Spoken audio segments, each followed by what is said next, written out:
죽으면은 어떻게 되느냐, 이런 질문을 많이 받습니다. 그런데 참 얘기하기가 좀 그렇죠. 왜냐하면 제가 안 죽어봤으니까. 죽음 근처까지는 가봤는데, 그거는 죽음의 체험이야 여러 사람이 있을 수가 있는 거지요. 근데 결국은 우리가 이제 업이 이어진다 했을 때는 업의 이어짐, 그것을 윤회라고 말하지요. 그러면은 이 생이 다했을 때 그 다음 생으로 이어지는 과정이 어떻게 하냐. 여기에 대해서는 여러 종파에 따라 가지고 많은 썰들이 있습니다. 그래서 종파에 따라서 기본적으로 다르다. 물론 각 종파마다 자신들의 체험이다. 그것을 정리한 것이다. 이렇게 얘기는 합니다만은 조금 다릅니다. 그리고 거기에 대한 것은 그럼 우리가 어떻게 판단을 해야 되느냐. 이것은 결국은 연기의 이치하고 또 인과의 문제, 이것에서 어느 것이 더 합당하냐, 이런 문제입니다. 먼저 우리가 목숨이 다한다 했을 때 생각해야 될 것은 우리의 목숨을 주재하는 어떤 주재자는 없다. 이것은 가장 불교적으로 기본 원칙입니다. 그리고 당신이 금생에 이렇게 살았으니까 장부책을 보고 당신은 지옥을 가야 되겠다. 아니면은 당신은 하늘나라로 가야 되겠다. 이렇게 재판하는 여러 판관들, 시황들, 그런 것은 없습니다. 그것은 정통 불교적인 교리에서는 없습니다. 그리고 그거를 기본 입장으로 전제를 하시는 게 좋겠습니다. 물론 민속적으로 절에 가면은 명부전에 가면은 시황들이 있고 하는 거는 여러 좀 쉬우라고 방편설로 여러 신앙들을 수용한 걸로 봐야지요. 그러면은 우선 남방의 얘기를 한번 해보겠습니다. 남방 상자부의 얘기. 남방 상자부, 지금 청정도론에서 말하는 우리의 삶이 이어지면 이렇습니다. 생각이라는 것은 모든 것을 대상으로 합니다. 대상으로.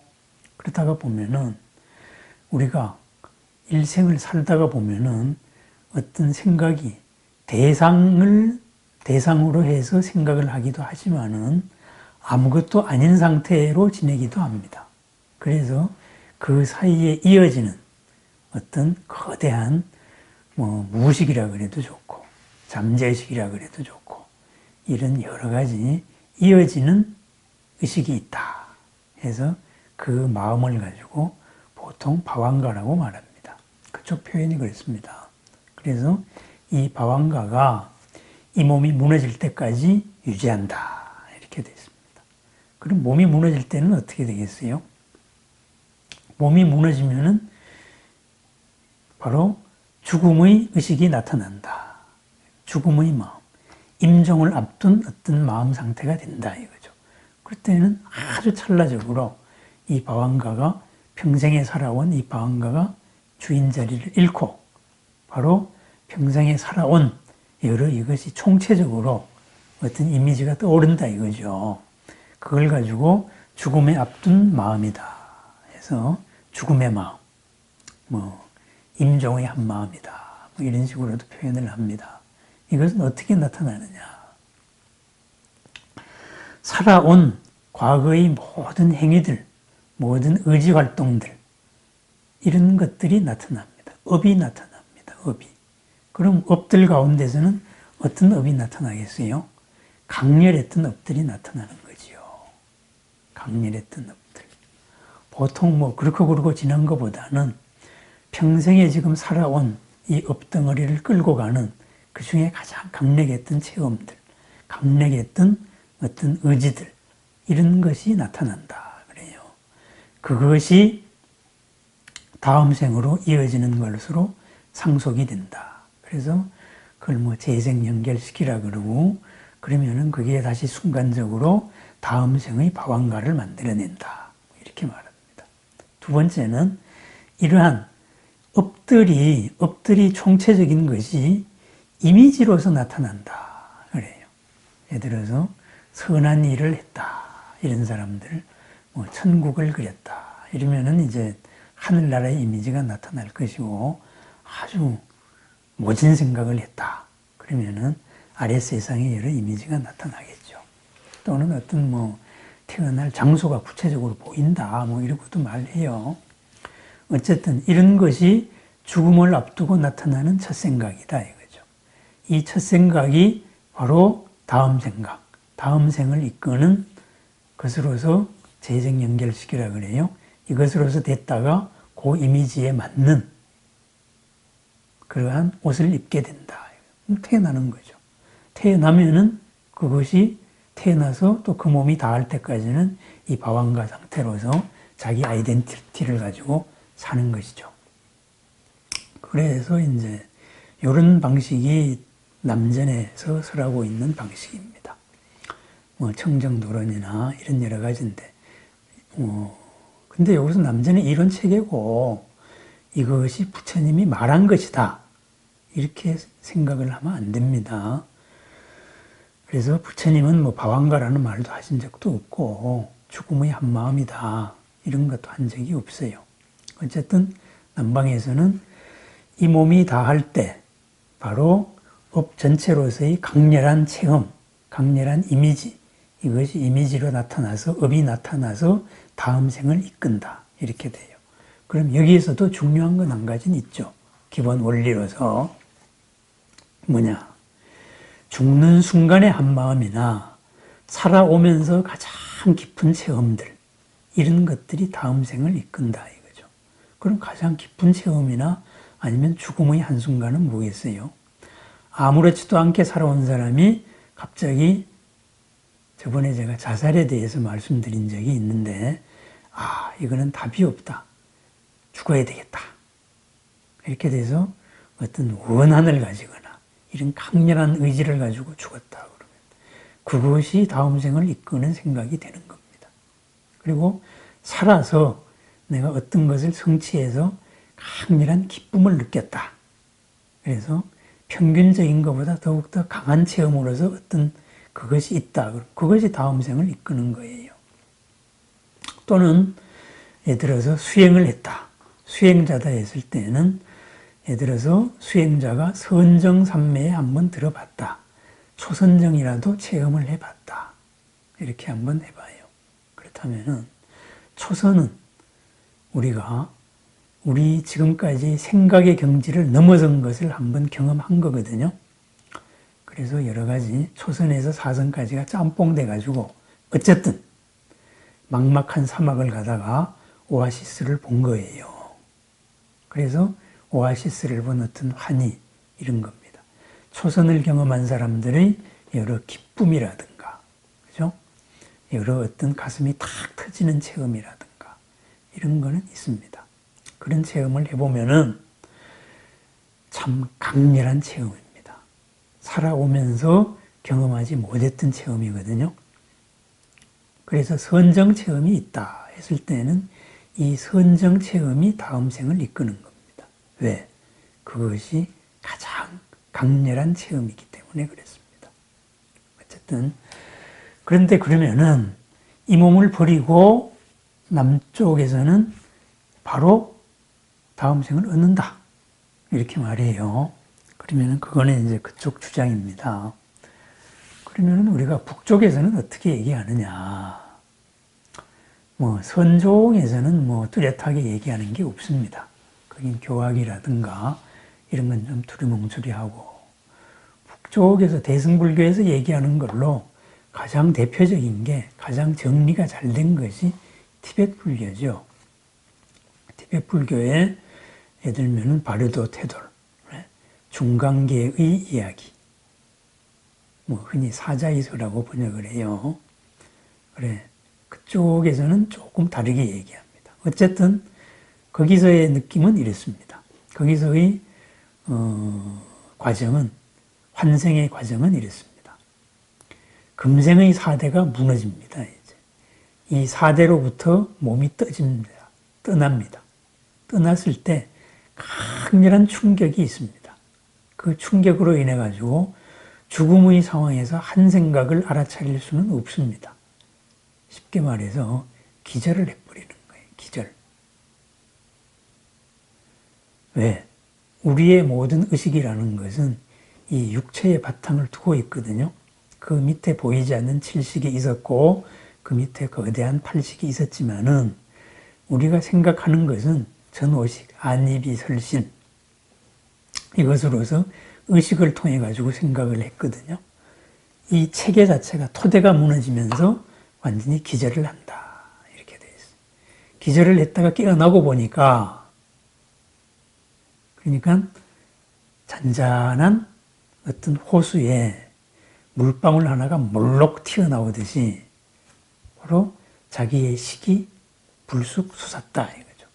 그 순간에는 기절했다 깨어난 상태이기 때문에 아주 식이 막습니다. 그래서 그 순간에서는 뭘 보느냐? 모든 부처님의 빛을 본다 이렇게 됐어요. 맑기 때문에 그렇습니다.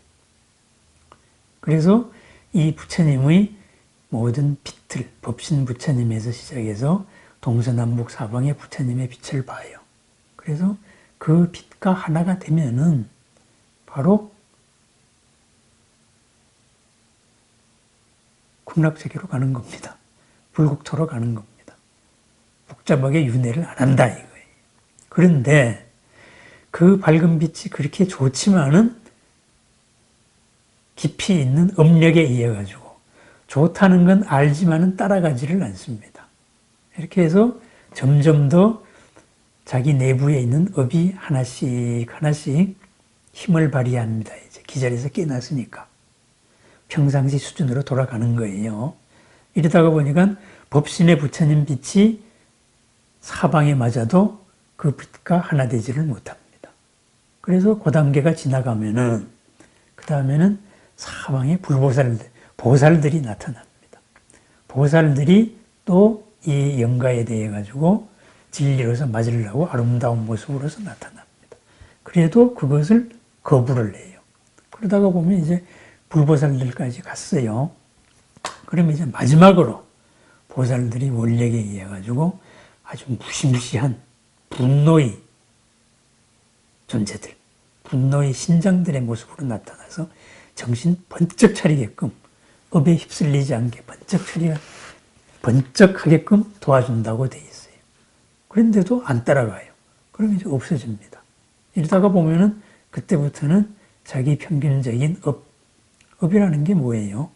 관성이에요, 관성. 자기 삶의 관성. 이끌리는 관성. 잘못된 생각의 관성. 의지의 관성이거든요. 살아온 의지의 관성대로 이제 이리저리 헤매다가 자기 눈에 가장 좋게 보이는 곳으로 가는 겁니다. 잘 찾아간 데가 지옥일 수 있고 인간 세상일 수도 있고 바로 천상세계일 수도 있습니다. 아니 좋은 데를 갔는데 왜 그렇게 되느냐?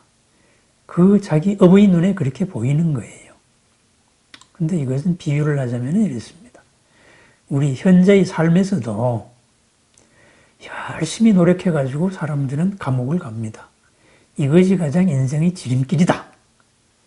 최선의 길이다 해서 가다가 뭔가 조건 하나가 달라가지고 사기꾼이 되고 뭐 이상한 일이 되는 거예요. 이런 식으로 업이 자기 수준에서 가장 좋다고 생각하는 데가 자기하고 비슷한 세계가 되는 겁니다. 저번에 제가 유유상종이라 그랬어요. 업을 살아온 정보의 복합이라 그러면은 이 정보가 피어날 수 있는 데는 그와 같은 데라 같은 조건이 맞는 데거든요. 그래서 그것이 윤회다. 그래서 이쪽에서는 티베트 쪽에서는 어떻게 얘기를 하느냐. 그런 때에 그러니까 죽어서 바로 다음 생에 몸을 받는 게 아니고 죽어서 다음 생에 몸을 받을 때까지 기간이 있다 이거죠. 그렇다면 이 기간 동안에 끊임없이 법회를 해주는 겁니다. 당신한테 이러이러한 모습이 나타날 때 이러이러한 모습과 하나 되십시오. 이런 모습이 나타날 때는 거기 가지 마세요. 이런 식으로. 만약에 경을 읽어주는 사람이 어떤 영적인 눈을 떴다. 그러면은 더 정확하겠지요. 이렇게 돼서 이 영가가 일정 기간 동안 헤매고 있을 때 번지수를 제대로 일깨워주는 겁니다. 몸이 없는 시기이기 때문에 잘 알아듣습니다. 마음과 마음의 대화에서. 그래서 그것이 천도제가 되는 겁니다. 그래서 우리나라에서 하는 49제다 했을 때도 바로 그런 과정입니다. 49일 동안에 영가들한테 이렇게 법문을 해주는 거. 그래, 이런 과정입니다. 어쨌든 이것이 이 몸을 벗어났을 때 바로 다음 생으로 이어지든 아니면은 식의 상태로서 49일의 유예기간이 있든 최대죠. 다음 생에 몸을 받습니다. 근데 여기에는 공통된 것이 하나 있습니다. 내 업은 내 업이 원하는 곳을, 평균이 원하는 비슷한 곳으로 찾아간다. 염라대왕이 어디 가라고 시키는 거 아닙니다. 그리고 우리 부처님이나 불보살들은, 요건 이제 북방불교죠. 대승불교 개념입니다. 대승불교에서는 부처님이나 모든 보살들은 바로 자비의 그 자체이시기 때문에 우리들을 향해 가지고 항상 끊임없는 법신의 빛과 법신의 지혜를 보여준다 이거예요. 따뜻한 사랑을 느끼게 해준다 이거죠. 그런데 그것을 우리가 안 따라간다 이런 말입니다. 자기 업대로 간다 이거고. 이거는 신앙적인 부처님의 자비, 부처님에 대한 영역이 남북이 서로 다른 거지요. 이런 게 하나 있습니다. 그러면은 여기에서 제일 문제가 되는 거 바로 강렬한 체험입니다. 그러면은 선정 체험을 하지 않은 사람은 이제 좋은 데로 못 가겠네 이렇게 될 겁니다. 그런데 그렇지 않다 이거예요. 선정 체험을 한 사람들은 그러한 체험이 가장 강력한 체험이었기 때문에 그것이 이끌고 가니까는 최소한의 욕계는 벗어나겠죠. 아니면 욕계에 와도 욕계 천상계, 아니면 삼매의 세계, 색계 이런 천신으로 태어날 겁니다. 그렇지 않더라도 이러한 거에 대해서 평소에 이미지 훈련을 많이 했다. 그죠? 평상시에 한 생각에 대한 훈련을 많이 했다 이거예요. 한 생각. 이렇다가 보면은 평상시에 한 생각만큼의 생각이 이것이 쭉 상대적으로 가장 강렬한 의식이 되는 겁니다. 이것이 다음 생을 이끕니다. 이것을 정토신앙에서 표현한 것이 한 번이라도 임종의 순간에 한 번이라도 아미타불을 생각하면은 극락세계에 태어난다 하는 말이 겁니다. 그러면은 염불, 부처님을 알아차린다 이거죠. 아미타불을 한번 알아차리면 되겠네 하는데 그게 쉬운 게 아닙니다. 아까도 말했지만은 몸이 무너지는 의식의 순간에는 정신을 못 차립니다. 지금과 같은 생각하고 다른 거예요. 살아온 의식이 하나로서 뭉쳐지는 그 순간을 어떻게 알아차리겠습니까? 그것은